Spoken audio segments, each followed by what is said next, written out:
a tocar para Borruchaga, siempre Maradona. Genio, genio, genio, ta, ta, ta, ta, ta, ta, ta. ¡Gol!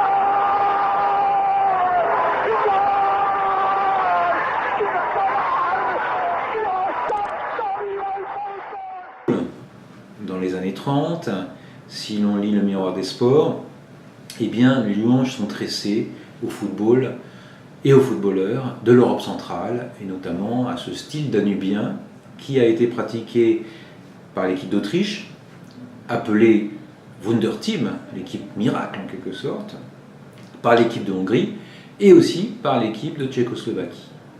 De quoi s'agit-il ? Eh bien, il s'agit d'abord d'un football bien organisé, qui est pratiqué à l'aide de passes souvent redoublées. Les Autrichiens d'ailleurs sont accusés de pratiquer un jeu stérile, confisquant la balle un peu comme les Espagnols aujourd'hui, mais parfois n'arrivant pas toujours à marquer.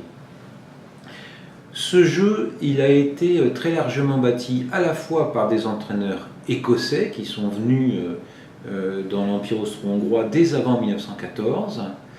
Il est lié aussi au fait que ces nations sont des nations en quelque sorte anciennes et nouvelles, en tout cas des États issus des traités de paix, et donc des pays dont il faut reconstruire l'identité, et le football sert largement à cela, que ce soit en Autriche, en Hongrie ou en Tchécoslovaquie.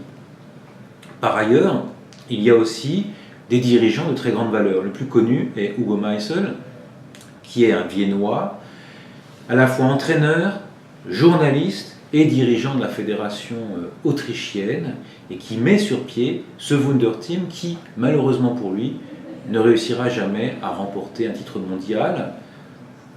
Il est battu en 1934 avant de pouvoir disputer la finale, et puis malheureusement pour l'Autriche, en 1938, l'Anschluss empêche ses joueurs de disputer la Coupe du Monde. Certains la disputent sous le maillot de la Grande Allemagne, mais ce n'est pas une réussite.